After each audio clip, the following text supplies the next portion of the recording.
ये जो चोर लुटेरों के पैसे विदेशी बैंकों में जमा है ना, उतने भी हम रुपये ले आए ना, तो भी हिंदुस्तान के एक एक गरीब आदमी को मुफ्त में 15-20 लाख रुपए यूं ही मिल जाएगा। इतने रुपये। देखिए, ये जुमला है।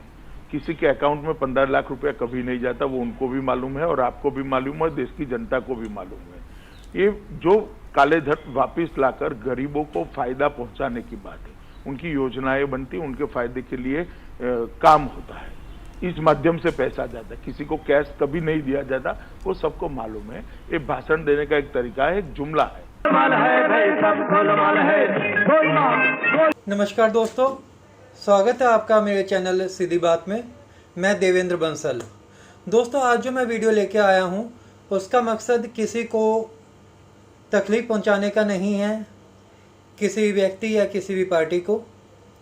इसका मकसद सिर्फ इतना है कि जो सत्ता में बैठे हुए लोग हैं या जो पॉलिटिकल पार्टीज है, वो सत्ता में आने से पहले अलग तरह की बातें करती है और सत्ता में आने के बाद उन्हीं चीज़ों पे उनका यू टर्न हो जाता है।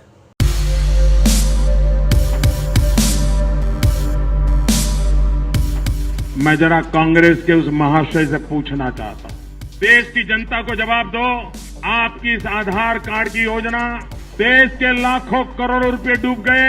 हम सब जानते हैं कि संसद में आधार एक्ट 2016 अब पास हो चुका है। इस एक्ट के पास होने के बाद अब हमें सब्सिडी हो या फिर तमाम दूसरी सुविधाएं हो, डायरेक्ट कैश ट्रांसफर के लिए आधार के प्रयोग की सुविधा अब हमें प्राप्त हुई है। पाकिस्तान को उसी की भाषा में जवाब देना चाहिए कि लव लेटर लिखना बंद करना चाहिए। प्रणब मुखर्जी रोज एक चिट्ठी भेज रहे हैं और वो सवाल भेज रहे हैं, ये जवाब देते फिरते हैं। गुनाह वो करे और जवाब भारत सरकार दे रही है। पाकिस्तान हमको मार के चला गया, पाकिस्तान ने हम पर हमला बोल दिया मुंबई में, और हमारे मंत्री जी अमेरिका गए और रोने लगे, ओबामा ओबामा। आज प्रधानमंत्री नवाज शरीफ का जन्मदिन है और बर्थडे ट्रीट जो है, मोदी को देसी घी का खाना खिलाया जाएगा, कश्मीरी चाय पिलाई जाएगी, मिक्स वेजिटेबल, पालक पनीर, खीर परोसी जाएगी। चाइना के साथ उनकी इन जो हरकतों के खिलाफ आवाज उठानी चाहिए थी, लाल आंख कर करके चाइना को समझाना चाहिए था।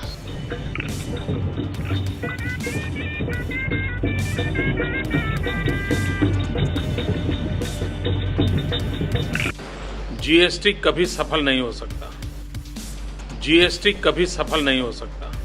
जीएसटी ये कोऑपरेटिव फेडरलिज्म की एक मिसाल है जो हमें हमेशा हमेशा और अधिक साथ मिलकर चलने की ताकत देगी। मैं हैरान हूं प्रधानमंत्री क्या कर रहे हैं। सप्तपदी यहां जो छोटे व्यापारी हैं वो मेरी बात को समझे। उन्होंने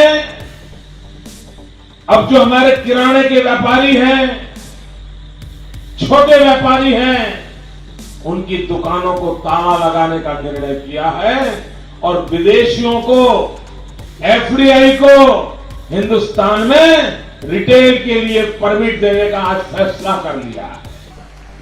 भारत में भी बहुत बड़ी मात्रा में विदेशी पूंजी की जरूरत है, फॉरेन डायरेक्ट इन्वेस्टमेंट की आवश्यकता है। अगर आपको मेरी ये वीडियो पसंद आई हो तो इसे लाइक करें, शेयर करें एंड सब्सक्राइब करें एंड बेल आइकॉन का बटन दबाना ना भूलें, जिससे कि मेरी आने वाली वीडियोस सबसे पहले आपको मिले। Thank you.